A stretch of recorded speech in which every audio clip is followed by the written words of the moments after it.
কিয়ামতের দিন আল্লাহ তাআলা তাকে 7 তবকা জমিন তার গলার মাঝে লটকিয়ে দিব যে তুমি দুনিয়াতে মানুষের সম্পদ জোরে নিয়ে গেছো, 1 বিঘা জমিন নিয়ে গেছো, এখন 7 তবকা জমিন, এই জমিন তোমার গলার মাঝে লটকাও।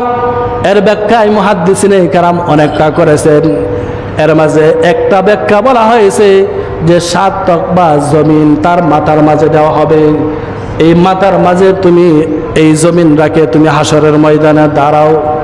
নাউজুবিল্লাহ, কি অবস্থা হবে? 7 তকবা জমিন মাথার মাঝে দাঁড় করাবে, দাঁড় করিয়া বলা হবে তুমি হাসরের ময়দানে দাঁড়াও। মানুষ তোমাকে চিনবে তুমি আরেকজনের সম্পদ নিয়ে গেছো।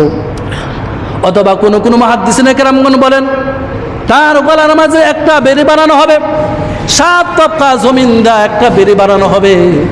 এই বেড়িটা পরে সেরা তাকে হাসরের ময়দানে উঠানো হবে আর বলা হবে অমুক ব্যক্তি তার 1 বিঘা সামান্য জমিন নিয়েছে। জমিন নেওয়ার কারণে আজকে 7 তবকা জমিন তার আমল নামায় তার গলার মাঝে লটকে রাখা হলো। 3 নম্বর কোনো কোনো মুহাদ্দিসিনে কেরামগণ বলেন আর না হয় ওই ব্যক্তিকে কিয়ামতের দিন আল্লাহ তাআলা এটা বলতে পারেন যে তুমি তার 1 বিঘা সম্পদ জুড়ে নিয়েছো, অথবা চালাকি করে নিয়ে গেছো, অথবা তাকে ধোঁকা দিয়ে নিয়ে গেছো। তুমি নিজেকে অনেক চালাক ভাবছো, তুমি নিজেকে অনেক বড়ত্ব ভাবছো, অনেক বড়ত্ব প্রকাশ করছো। আজকে তোমাকে এই 7 তবকা জমিন, ওই জমিনের মাঝে আমি তোমাকে ডিগরা দিলাম। গরু যেইভাবে ডিগরা দেওয়া হয় ওই জালিমকে আল্লাহ তাআলা ডিগরা দিবেন। ওই জালিম এই ডিগরার সীমানার ভিতরে থাকবে আর হাসরের ময়দানে সমস্ত মানুষগণ তাকিয়ে তাকিয়ে দেখবে ওই জালিম সে আর একজনের সম্পদ জোরে দখল করে নিয়ে গেছে। এজন্য আমার উচিত হলো দুনিয়াতে চলাফেরা করতে গিয়ে জমিন নেয়া কারো বাহাদুরি করার দরকার নাই। আমার যতটুকু এতটুকুই থাকতে হবে, আমি যতটুকু জানি ততটুকু অনুযায়ী সৎ থাকতে হবে। যদি সৎ না থাকি তাহলে আল্লাহ তাআলা আমার কাতারটা জুলুমের কাতারে দিতে পারে।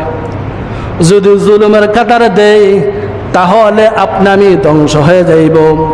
আর যদি দেখা যায় মাজলুম হয়ে যায় তাহলে মুআজকে রাসূলুল্লাহ সাল্লাল্লাহু আলাইহি ওয়াসাল্লাম বলেন, মুআজ তোমাকে ইয়ামেনে গভর্নর হিসাবে পাঠাইতাছি, ইত্তাকি দাওয়াতাল মাজলুম। ও মুআজ, দাওয়াতে মাজলুম, মাজলুমের বদদুয়া থেকে তুমি হেফাজত থাকিও, মুসলিমের বদদুয়া থেকে তুমি হেফাজত থাকিও। কেননা মজলুম যদি আল্লাহ তাআলার কাছে দোয়া করে তাহলে তার মাঝে আর আল্লাহর মাঝে কোনো পর্দা থাকে না, সরাসরি আল্লাহ তাআলা তার দোয়া কবুল করে নেয়।